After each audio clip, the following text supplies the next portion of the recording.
Baik, sobat-sobat saya, Assalamualaikum warahmatullahi wabarakatuh. Pada sore hari ini saya didampingi seorang pengusaha, di daerah Lembang, Jawa Barat. Dia merupakan seorang pengusaha yang bergerak di bidang apa dong, bidang apa ya? Produknya. Buat produk aku dry fruits atau buah kering. Dan rencananya akan melakukan ekspor. Amin. Oleh karena itu, kalau kita lihat kan Bu Zara ya, dia masih muda ya, dan kemudian juga kita perlu transfer knowledge untuk para mahasiswa ya, bagaimana cara atau kiat untuk menjadi seorang Cara. iya, biasa kira-kira apa saja yang pertama kali dilakukan.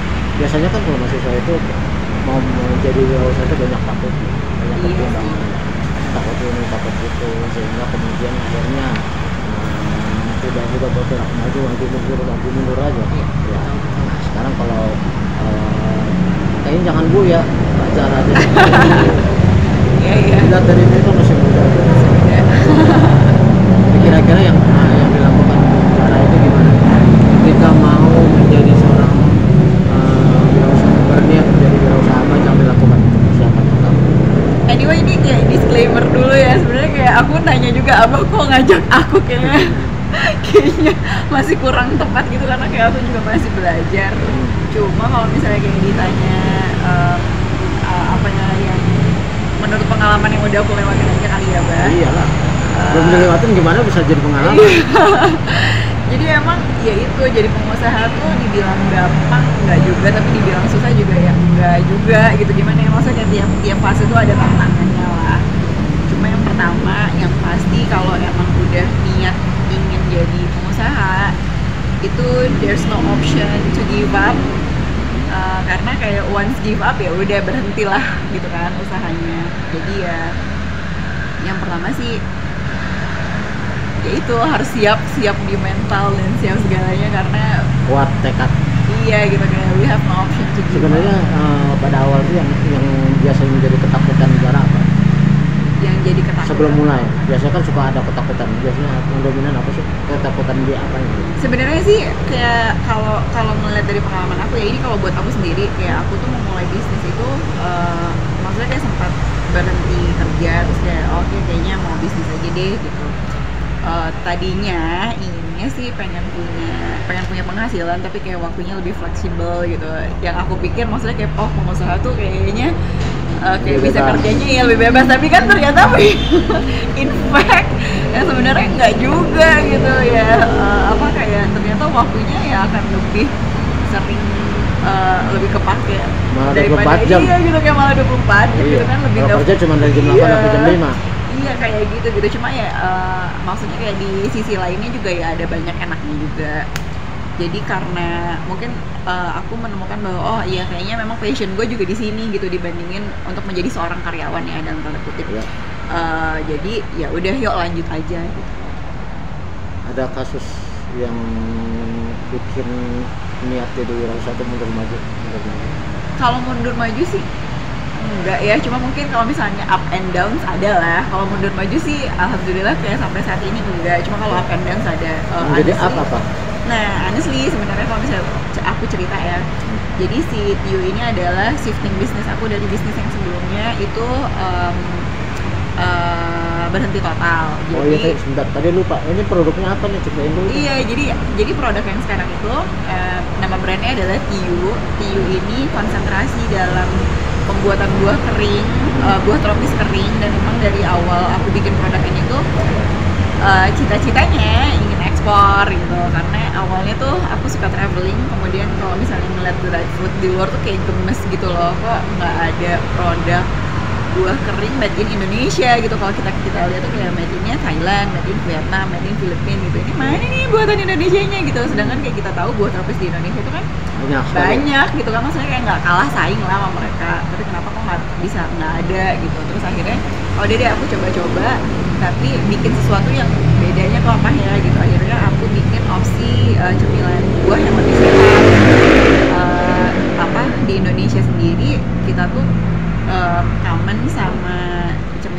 kalau bukan manisan keripik. Manisan itu ya sugary kan, gula gitu. Iya. Kalau keripik itu ada proses penggorengan gitu, terus kayak wah aku pengen bikin opsi yang lebih sehat nih camilannya gitu. Ya udah akhirnya bikinlah trial error bla bla bla, akhirnya bikin si buah kering ini gitu. Nah sebelumnya aku ada bisnis kayak suka traveling, open trip gitu sama teman-teman 5 tahun ke belakang sebelum pandemi lah ya. Terus ada suka justiman juga gitu. Tiba-tiba pandemi nggak bisa ngapa-ngapain. Pengaruhnya besar ya? Iyalah kan ya, jadi nggak bisa kayak flight 1 tahun ke depan semuanya cancel, di refund gitu. Terus kan bener-bener kayak wah ini gimana nih, apa ya dying lah gitu. Terus udah gitu kayak mikir gitu motor otak, wah how to survive gitu. Mungkin itu ups and down nih ya. Kalau misalnya kayak maju mundur sih sampai sekarang it's not an option ya gitu. Maksudnya kayak it's not an option for me untuk mundur karena still have many bills to pay gitu loh. Jadi ya udah, this is how to survive nya aku aja gitu. Dan emang passionnya mungkin di jualan, jadi kayaknya emang mesti jualan sih. Dalam hal buah kering ini tantangannya apa? Dalam buah kering, iya pemasarannya kalau di Indonesia sendiri gitu ya, karena kayak orang-orang tuh kangennya sama manisan dan keripik. Jadi memang kita mesti ngasih edukasi yang lebih lebih gencar gitu loh, bahwa ini loh ada cemilan buah sehat, lebih sehat daripada sugary dry fruit atau si manisan itu, dan keripik gitu. Ini buah kering, kita buatnya nggak pakai gula, nggak pakai pengawet gitu. Berarti manisnya dari mana? Manisnya dari buah itu sendiri. Jadi sebenarnya produk kita punya value tersendiri kayak gini. Kadang misalnya kayak ada yang bilang gitu ya, udah nyobain terus kok ini ada yang asemnya tapi ini kok jadi manis ya, kok ini jadi asemnya gitu. Itu sebenarnya value yang kita angkat, karena kalau misalnya rasanya seragam, misalnya kayak manis-manis semua gitu, kan kalau kita makan buah aslinya tuh rasanya juga seragam ya gitu. Even dari satu pohonnya aja tuh buahnya akan berbeda-beda rasa kan gitu. Jadi sebenarnya itu isu yang kita angkat, itu lebih sehat loh dibanding produk sejenis dari produsen lain. Kira-kira apa comparative advantage? Nah kalau misalnya balik lagi, karena Bio ini kayak terbilang masih baru nih bah di Bagusnya sih Indonesia. kasih contoh nih. Iya nggak bawa contohnya, nanti bisa dilihat aja ya, ada di Instagramnya I love TYU atau di search aja TYU dried fruits, nanti mungkin akan keluar dia. Mana lupa deh. Oh itu ya, unique selling ya. Kalau kita sempat feasibility study tentang si buah kering ini. Kalau untuk di Indonesia, honestly belum terlalu banyak pemainnya gitu, dan kita mungkin kayaknya untuk produk buah kering yang di branding itu kayaknya baru cuma TYU aja bah. Mungkin ada kompetitor tapi kayaknya masih Ada ya. Gitu sih. Kalau misalnya potensialnya memang yaitu di ekspor itu, karena kalau orang luar itu udah lebih common sama dry fruits dan emang maksudnya they eat dry fruits. Di Indonesia mungkin karena kompetitor langsung, direct kompetitor kita itu adalah buahnya itu sendiri. Nah kalau di luar kan emang mungkin kayak ada iklim buah tropis di mereka nggak ada gitu, jadi mereka lebih senang sama dried fruits ini. Buahnya apa aja sih? Buahnya itu ada mangga, ada nanas, kemudian ada buah naga, ada kiwi, juga ada orange. Pasarnya kemana sih?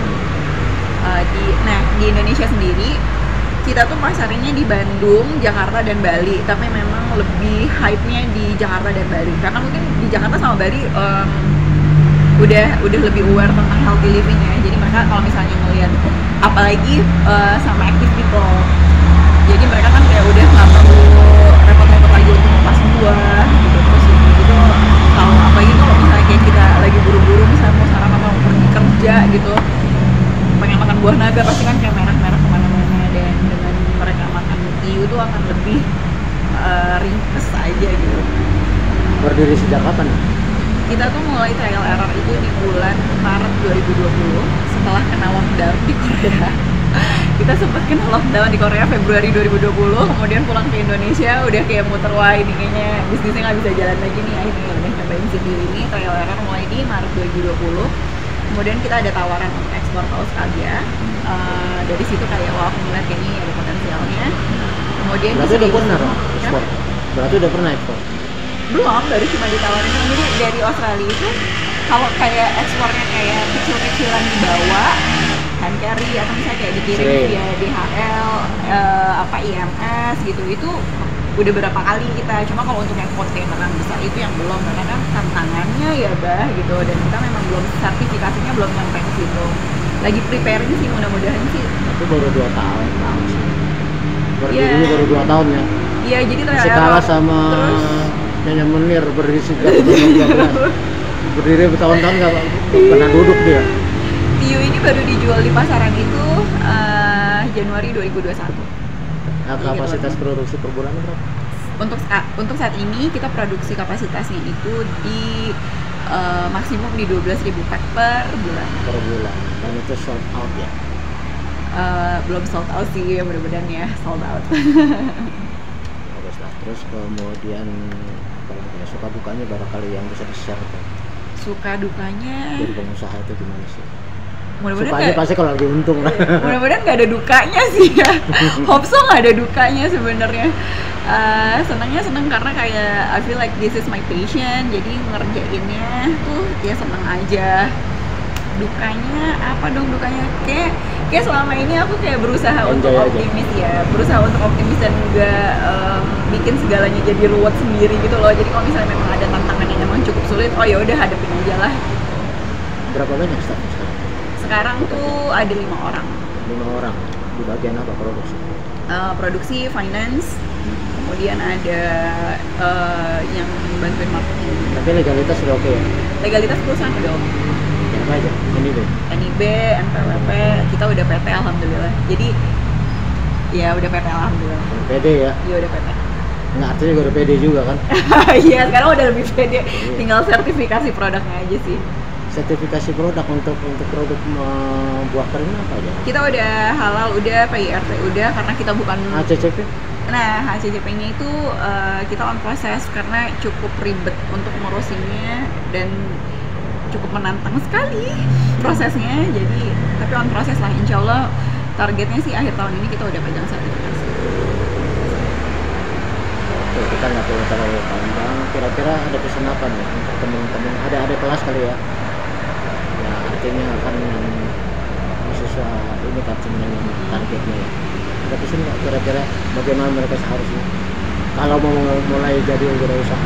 Yang paling susah itu memang di awal tuh memulai, karena kayak kapan ya mulai, kadang ditunda-tunda gitu. Tapi once udah mulai itu enak banget untuk dijalani kayak dia, maksudnya jangan dibikin ruwet juga, karena starting aja dulu. Kalau misalnya aku sih kebetulan ikutin 5 tangga bisnisnya Mas Jaya Setiabudi, dan itu buat aku lebih Apa tuh? Ceritain. jadi itu tuh kayak formula bisnis gitu. Nah menurut aku, kalau buat aku sih lebih masuk aja formula bisnisnya 5 tangga bisnisnya Mas Jaya Setiabudi. Aku ngikutin itu kebetulan dan lebih masuk di apa ya, orang awam buat aku yang nggak ngerti sama sekali bisnis tuh awalnya kayak gimana. Terus kayak gitu kayak ikut coaching program bla bla bla yang kadang tuh istilah-istilahnya tuh bikin ruwet gitu ya. Nah sama Mas Jaya nih dibuat simple dan lebih mengerti aja. Jadi aku ngikutin si fasenya 5 tangga bisnis ini, dan dari mulai fase starting itu kita ikutin semua pola-polanya, dan alhamdulillah sih sebenarnya lebih enak aja. Jadi kayak ada tuntunannya gitu loh. Oh iya, kayak kita tahu tuh dari sini ke sini dulu, dari sini nggak bisa loncat. Misalnya kayak ada 5 nih tangga bisnisnya, ya udah kita lewatin aja dulu yang nomor 1. PR-nya apa aja yang nomor 1, kayak nggak bisa tiba-tiba kayak kita loncat di nomor 3 gitu. Itu sih itu lebih enak aja. Jadi buat temen-temen yang mau mungkin bisa lihat